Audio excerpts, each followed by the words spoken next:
Right, everyone, settle yourselves down, sit down, because we've got so much to chat about.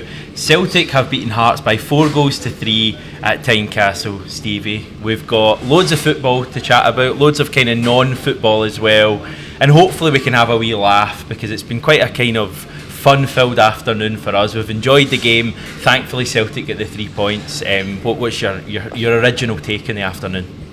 You know, in my 50 odd years on this earth, Hamish, I've got to say there's been a lot of wild football games that I have seen. I don't think any game I've ever watched with you, I don't think there's ever been any like chaos or that involved. I don't think we had a 0-0 against Hibs last year. Let's not talk about that. I think it's always been, there's never been anything chaotic or controversial, but that, I mean, is one of the wildest games of football I've ever seen Celtic involved, and not even just Celtic, just in football in general. The fact that I happen to be watching with you and then recording after this, I guess it's a bonus for everyone in terms of content. But what a mad game of football, and you know, the main thing is we got the 3 points, and that's all I care about, really. I sense that 3-letter word that we all know what I'm talking about is going to be pretty prominent in this video. The first comment, I'm laughing because we started the stream I think like 5 minutes ago, and the first comment that came in from Mark was, "Oh my word, VAR, an utter shambles, man." I sense we're going to be kind of delving into the issue of VAR throughout this video. I want to keep it kind of, as the manager set the tone for yesterday, I want to keep it as focused on the football as possible, and I want to talk about Celtic today and the fact that we got a victory. But it's obviously going to be difficult to keep it completely to that. Line-up comes out at 11:15. Interesting line-up, I think, as well. Ralston was back in, Bernabe was in, Forrest was in from midweek, Maida was back starting as well. An interesting team. What did you make of it when you saw it? I think I did say when that team came out, I mean, Ange did say that for the start of the season that he wanted to utilise the squad and make the most of the squad, Hamish. So I wasn't expecting too many changes, but my front three that I predicted was, in fact, I think we talked about it midweek, didn't you? Asked me who would I choose, and I thought it was going to be Haksabanovic, GG and Forrest. I get 2 out of the 3. I did not see Maeda starting. I guess we'll come on to talk about him for his second half performance. He was phenomenal. But I was really surprised Maeda started that game. I thought Haksabanovic would have been right in for it, but I'm also thinking maybe Ange, the manager as well, was thinking one eye on the game against Shakhtar the next 2, which is a crucial one as well. But the team was generally what I expected. I thought JJ would have started, actually. I thought JJ would have been in there carrying on for the Motherwell game, but he's not been playing great though, has he? So I had no problems with Ralston coming in. And Ralston obviously had a big part in the first goal too, but no, I think the big one was Maeda starting ahead of Haksabanovic was a shocker for me. But I mean, I say that, but I mean, what a performance in the second half. But no, other than that, I couldn't say I was like really stunned. Yeah, it's interesting. I know something that John was speaking about to us before the game, that it almost seems as if we've got, you know, a couple of different lineups at the moment. You see, you know, maybe one game Ralston's in, Bernabe's in, Forrest's in, and then you go to the next match and it's, you know, Juranovic, Taylor, you know, Abada, whatever. And I don't have a massive problem with that at the moment. I think we're obviously going through a period with a hell of a lot of football, and I just felt today in general, you know, if we kind of go to the match, I felt that we started the game really well, had real control over the early part of the game. But you look at the rest of the match, and I don't know if it's just because I was watching it on a tiny screen about 40 yards away in the pub, but it didn't feel like at all today like a typical Postecoglou performance, in that I didn't really feel we had real phases today of moving the ball around competently, you know, moving the opposition around, Hatate, O'Reilly all doing their stuff. I didn't feel as if that happened at all today. It felt like a really frantic game. It felt like we didn't have control really at any stage of the game. But, you know, it's something we've spoken about with this team, that they love control, they crave control, Ange craves control. But even in scrappy games like today, when it's anarchy, it was complete anarchy. They thrive on it. Celtic thrive on it, and so often we come out on top. So I'm just going to chuck that one over to you and see how you deal with it. No, I mean, that's something we have spoke about. We've seen several times with this Celtic team, they love to control matches, and when we've got everything our own way, you know, everything all works out fine, and we go on to be very comfortable and get 3 points. But we've seen many times with a Celtic team where, you know, it's frantic, it's chaotic, and we still have a plan B in terms of dealing with that, and we did today. But I did notice as well, like after that first 15 minutes, it was weird because I was expecting the opening 15 minutes to be a real battle, end to end, scrappy, 50-50s. Hearts were couldn't keep the ball. Hearts couldn't keep the ball. Kept giving the ball to us. You know, Jens and CCV, so much space as well. Shanklin wasn't on pressing them, and I think it was Humphreys that was on, wasn't Humphreys at that time, yeah. And at that time, we were just looking so comfortable. We made it 1-0. And I was like, okay, we're going to go in and score 2 and 3, because the way that Hearts started, they were abysmal. Celtic were very comfortable, and I never thought at any point it was going to be a battle, it was going to be frantic. But for some reason, after we made it 1-0, Hearts decided to then start stepping up and playing a wee bit, and of course other factors came into play. But yeah, I was really surprised with how the opening 15 minutes sort of panned out, because for the rest of the game after that, it was nothing like that first 15. Any comment on the opening goal? It's okay if you say no. It was a scrappy-ish goal. James Forrest, 101 now and counting. Yeah, Hatate wasn't it as well? Ralston was involved. Similar, Hatate's wee ball in was quite similar to the way that he played it against, am I right in saying, St Johnston at McDermott Park when he's out towards the corner flag, and Motherwell as well. He plays that wee ball inside. Haksabanovic was the player the first game against St Johnston, wasn't he? Yeah. Can't remember, was it Abada against Motherwell? Can't for the life of me remember. Maybe it was Mooy. And then today with Alston making that overlap run. So that's something the team's obviously worked on, with the fact that when Hatate's forced out wide, he plays that ball inside, there's always going to be an inside runner. And yeah, I mean, I think we got a bit of luck with it, because that tackle took it right out Craig Gordon's hand. Great guy, but never criticised Craig Gordon at all. And then James Forrest puts it away well. But I genuinely didn't see that type of game coming after them. We made it 1-0. My own theory on why it became a real battle was that I felt that, you know, I felt the defence was uncertain today. You know, I've watched a lot of Burnaby, and you know, I've been on record. I think that there's a player there. I think he's incredibly raw. We've seen that when he's good, he's very good, and I think equally we've seen that when he doesn't start a game well, he can struggle. And he struggled in that game away to Ross County, and I felt that today he struggled badly as well. You know, I think it's all right to say that. There's no major scapegoating. There's no major kind of comments been made on his future as a Celtic player. I just think today he struggled badly. The amount of times he gave the ball away, he was caught in possession, and I think that when Greg Taylor came on probably midway through the second half, Celtic looked a much more kind of assured team. I just felt in that first half it wasn't just Burnaby. You know, I think Ralston had a couple of moments. I thought Jens at times looked a little bit uncertain. Even CCV, you know, Matt O'Reilly too. Yeah, in front of them. CCV's the one who gives away the penalty, but I just felt that a kind of more assured Celtic today. Probably when we go 1-up, we'd usually see us cruise and maybe win that game 2-3-0. As it was, it turned into a real kind of close match, a frantic encounter. If we go to incident one of I wanna VAR. I wanna. That's the only time I'm singing that, everyone. Incident one. It's an absolute stonewaller. Like, let's not get around it. CCV on, I think it's Devlin. Definite penalty. Fine. I don't know why it takes 5 minutes for them to give it. I don't either. I mean, you're asking me for a decision here. I don't know. I think, you know, we're watching that together. We're both seeing that and saying, yeah, that's a penalty in real time. At the time, we're watching from what must have been 20 yards away, watching on a screen in the pub. I'm imagining fans that are at the game maybe watching this will be saying as well. Looked like a penalty. Fans are probably seeing that and going, yeah, that's a penalty too. It looked like a stonewaller, and yeah, it was the farce, if you will. Thank you. It was. Good. Thank you, brother. Hope you're all applauding at home. No, they won't be. But no, it was so bizarre that it took that long, and it was like, you know, there's this. You've got part-time officials in there. They've always been part-time through the years, but it just goes to show, doesn't it? There's maybe not the proper training. I don't know if there's been enough due diligence done when it comes to them getting. I mean, the right decision was arrived at. There was no need. Killed the game, and then so the thing is that it sets the tone, Hamish, because you see that there, and then you start thinking for other decisions. Is it going to get like that as well? The goal that we scored.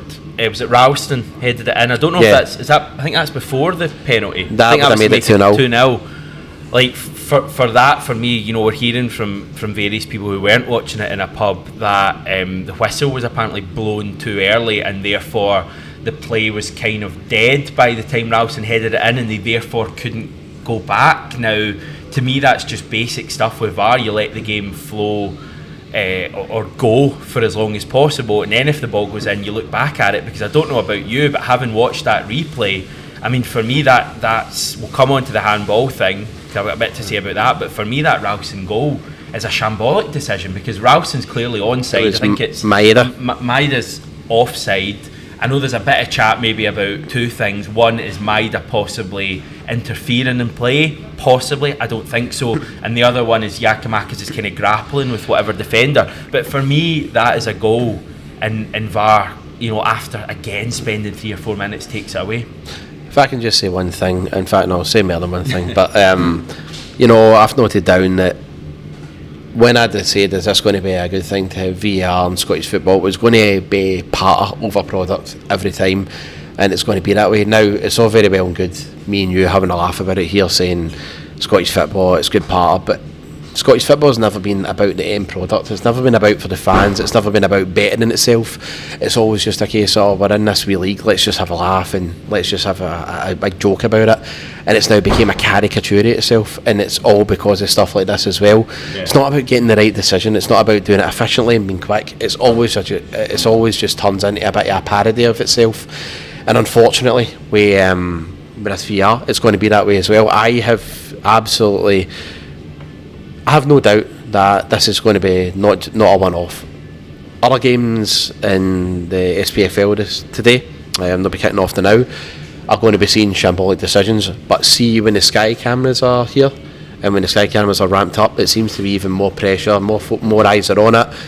It should be easier. I think there's 12 cameras at today's game. There's only going to be 6 at Hamish, televised games. So imagine, if you're taking 5 minutes today with 12 cameras, how long are you taking with 6 cameras? Everyone, Thursday's video, disregard what you watched, and see that enthusiastic boy you saw in Thursday's video. He's gone now. I've become John McGinley. I am just already struggling with VAR. Big John was right though, but I mean, right, let's move on, because we'll honestly spend all day talking about one decision. We move on. Move on to the big one just before half time. Now, this is, I think, a really interesting one to weigh up, because watching it is a stonewall penalty. It is 100% a penalty. The hand comes out. Camley, of course. Yeah, just as well you didn't have a pint in your hand at that stage, because it would have been getting launched. It was most definitely a penalty. I have seen a wee bit of stuff on social media, that trusted medium social media, and apparently at the moment the handball rule is a few things. The kind of relevant to this one today was, number one, deliberately touches the ball with their hand or arm, for example, moving their hand or arm towards the ball. Now, I've watched it back a few times. He probably doesn't actually move his hand towards the ball. The other one, touches the ball with their hand or arm when it has made their body unnaturally bigger. Now, I think for me, the jury's very much out on that one. I think he has probably made his body bigger by moving his hand or arm, and it's from James Forrest. It's going into a dangerous area. It's going into the box. For me, it is a penalty. There's just a little bit of debate when you actually read up what a handball is nowadays. Shambolic, but I know you had your comments on that. I did. All I will say is, if that was the other way about, and I wouldn't class myself as a paranoid nutcase Celtic fan. I would say I was fairly logical and quite sensible and rational. Hamish, shut up. I couldn't get my head around that. I thought if that was given, it was one each. Now, if that was given against Anthony Ralston or Burnaby, 100%, there's no way at all. Maybe the home crowd has a big advantage and a factor in that, but they would have been screaming for it. The ball would have been out of play. Nielsen, and then you would have seen Nick Walsh going like that, and then they'd ran over. Yeah. And again, there's no basis to this other than just hearsay and all that, and my judgment on it. I don't think that's anything other than another Hearts penalty if the ball's in the other end. I think it's a mental decision. But there we are. And let's face it, Ange clearly felt that way as well. And Ange knows more about football than me or you. It's hard to believe, but he does. He called VAR a circus after the game. Yeah, it's Scottish football and the Scottish referees, and I know we want to talk about football, understand that, but at the same time you do have to address this. The manager will have his bit on this one, and he was looking exasperated more than me. So if he's feeling that decision, then surely there's got to be something in it there, Hamish. It struck me at half time because we were all kind of laughing, I think, just out of disbelief. Probably a very similar reaction to Ange, but I'm looking at half time and thinking, if we drop points today, I won't be laughing at full time. And the other thing that stuck out to me, looking at that first half, you can talk about VAR as much as you want.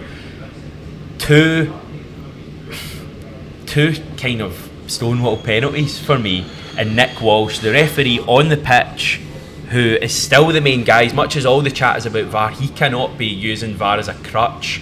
If I get this wrong, VAR will sort it out. You still need to be the referee, and he gets both of those stonewall penalties wrong. He doesn't give either of them. I found it mad. I'm going to cut off the VAR chat at this stage. Maybe we'll come on to the second half when offside and all that, but I want to talk about the second half, because second half is where all the drama comes. It starts, how many? 2 minutes are gone in the second half, and Hearts are 2-1 up. Shanklin gets his second of the match. For that second goal, man. Yeah, he was poor. I mean, you wanted to maybe CCV a little bit soft as well. Mate, I have to maybe watch again. I thought CCV was outmuscled far too easy by Shanklin, Hamish, but the real blame came for Bernabei. I mean, we were talking about the first half. We were saying, I think we said we needed to see Greg Taylor on the second half just for a bit of calmness and to assure us a wee bit.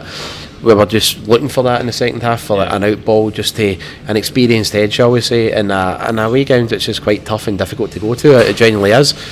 And then Bernabei, after the first couple of minutes, just gets done so easily in the right. I think it was Mackay put it in. It was Giannelli. It was Giannelli, and then all of a sudden, for Shankland, yeah. Right, okay, and then all of a sudden, it's 2-1, and we're like, I think the only good thing about that was there was so much more time for a goal for us. There's plenty of goals on us, Hamish, but at that stage, I mean, you made that comment. You said, we've still got 40 minutes here.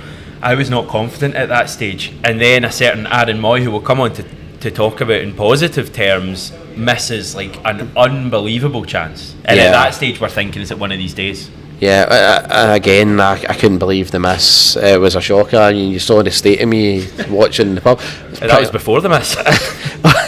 On my knees at it, but Mooy did redeem himself. Everyone got to say what a fantastic sort of involvement he had in the second and third goals. But can we chat about him just briefly, because I don't want to hang you out to dry here in front of all our wonderful Aussies, but you did feel at times that he was sloppy in possession. It wasn't a great game, but then equally you said, you look at the key moments in the game. Aaron Mooy, I think, was involved in 3 of our goals today. Second half, yeah. He puts the corner in for Giakoumakis. Has a shot for... And the Maida one as well. Has a shot, I believe, doesn't he? Yeah. And then Maida scores. But no, I just thought, a lot it was down to, as I said here, it was the fact that we get dragged down to Hearts level. Now, with Aaron Mooy, I don't think he's a battler. He's a classy player on the ball, and he needs time and space.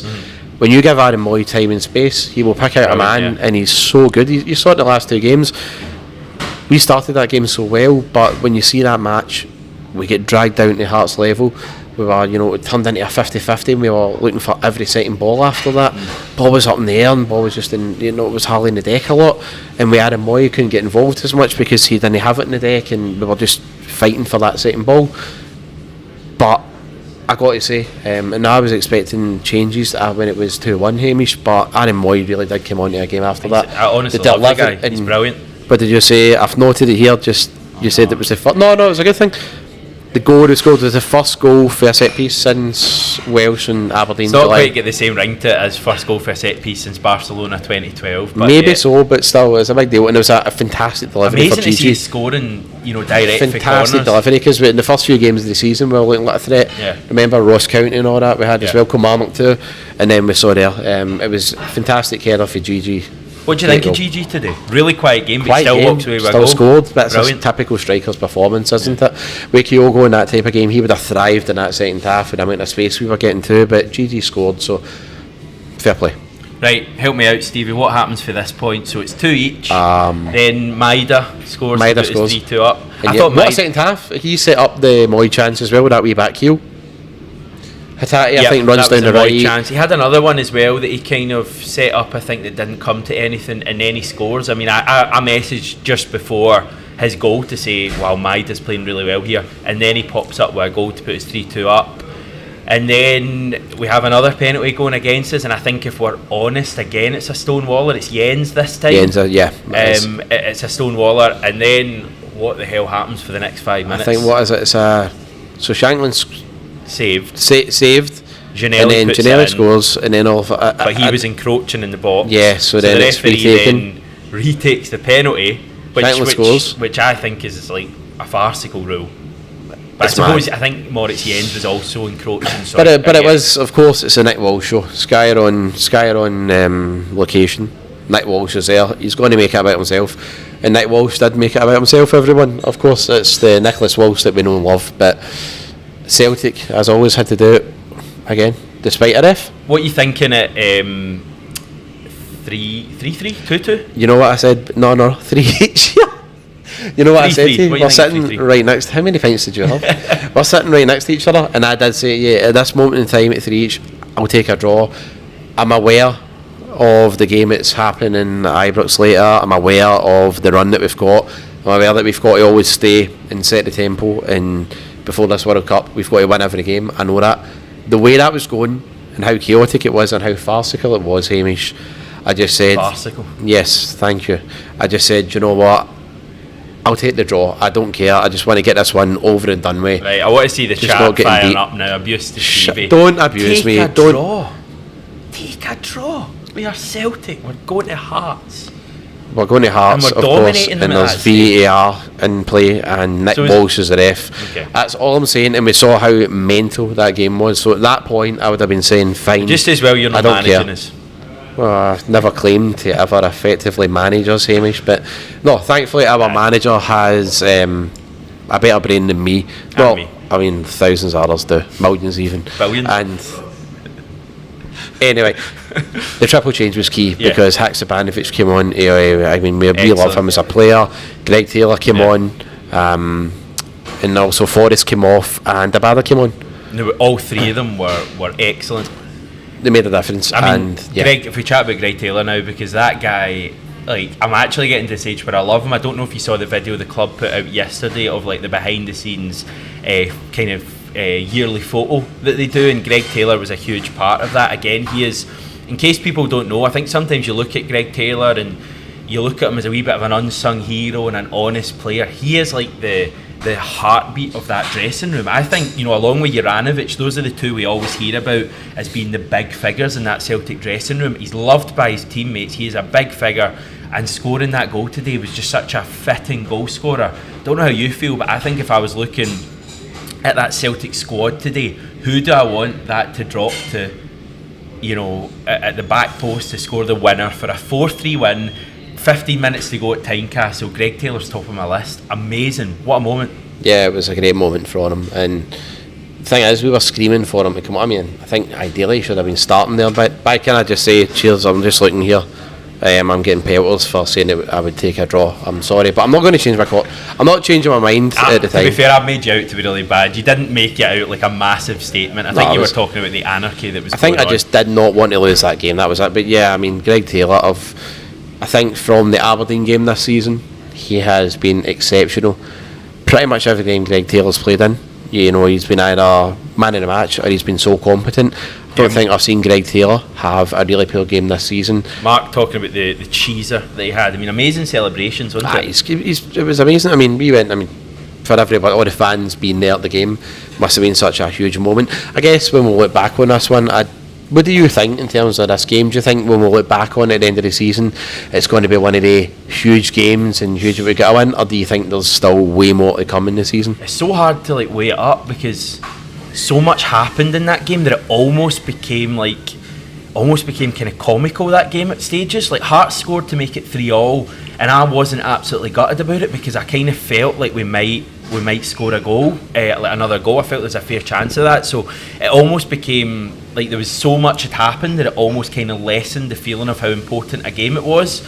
But I think looking back, there's a fair chance if you look back at that Greg Taylor winner back post at Tynecastle to put us 4-3 up, you know, as being a major moment in the season. There's been a few recently, by the way. Can I just say, Callum McGregor taking out that Motherwell player last man, major moment for me. That guy's in and goal. No, you're right. Last minute winner at St Johnstone, Giacomakis, a major moment.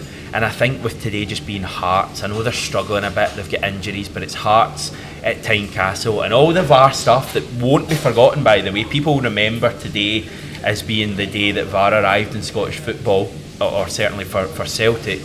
I think we'll look back at today being a major major 3 points. You would never know today. Hearts were struggling though, that's the thing.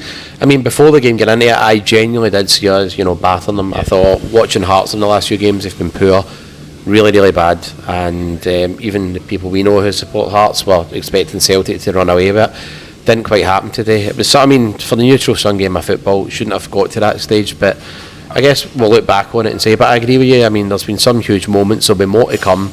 And of course, you fully expect what's happening over the road, not the VAR studio, of course.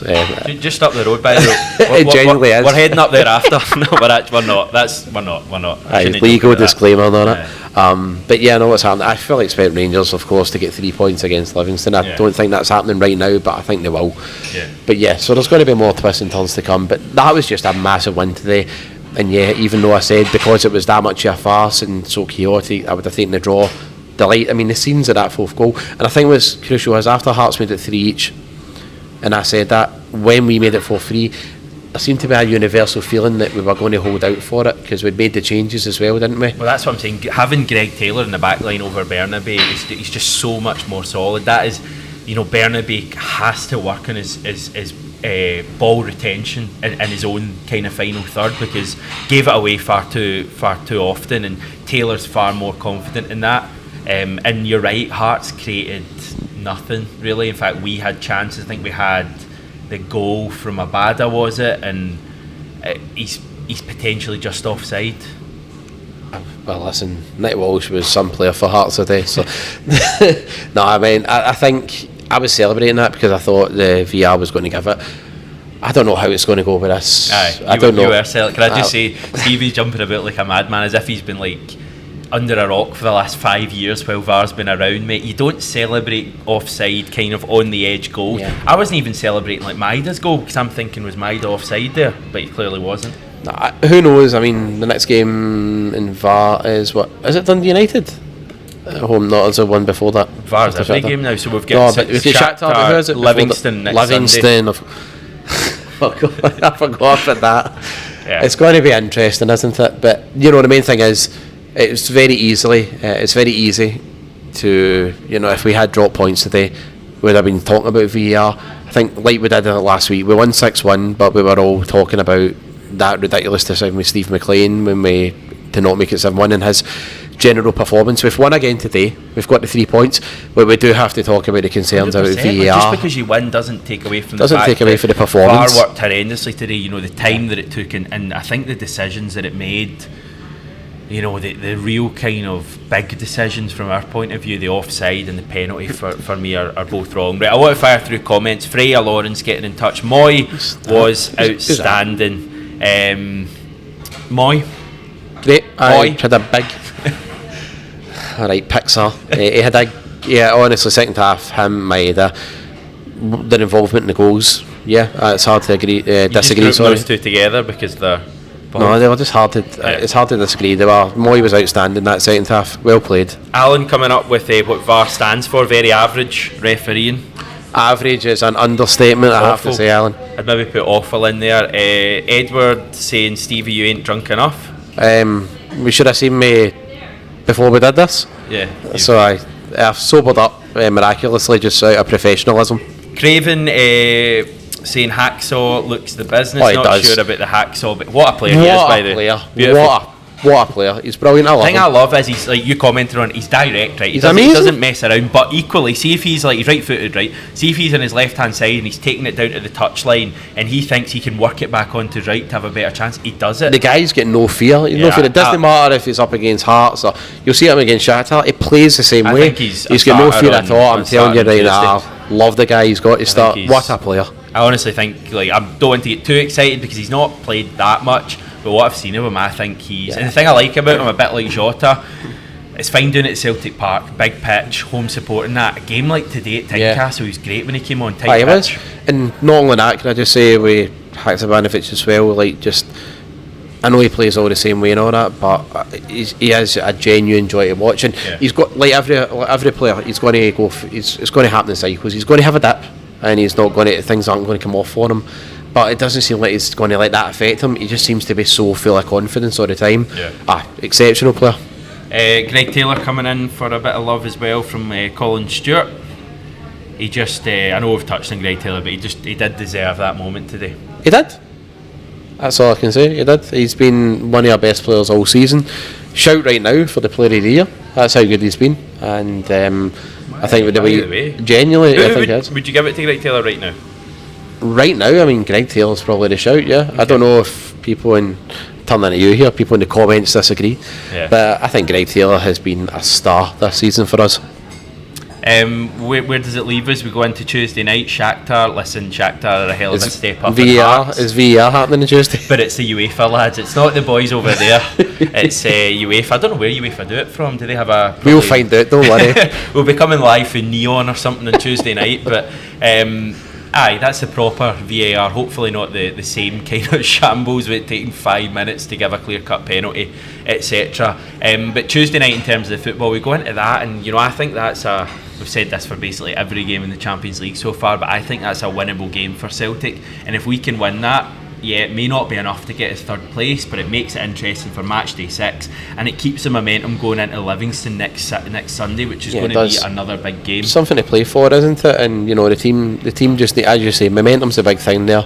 If we go and beat Shakhtar, then we go into the next league game full of confidence and all that. Can you imagine getting into the next league game after we've been made trounced or not won at home or something against Shakhtar? A very winnable game.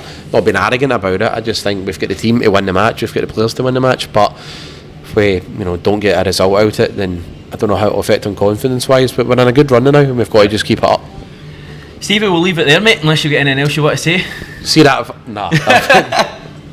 No, I've appreciated your takes again. Thanks everyone for tuning in. Hell of a lot of you, nearly over 800 of you watching us live, so we appreciate that. We know there's other stuff going on in your lives on a Saturday afternoon, so thanks very much. If you do happen to have just come across us and haven't yet subscribed to the channel, please do that as well, as we now go for 34,000. Can you believe it? Tomorrow I believe we're planning a live stream, me and the legend John, who I think it's fair to say will have a fair bit to say after what happened today at Tynecastle. He may have a wee bit to say now and again, but we're going to leave it for now. Thanks everyone for tuning in. Have a lovely Saturday night, and we'll speak to you soon.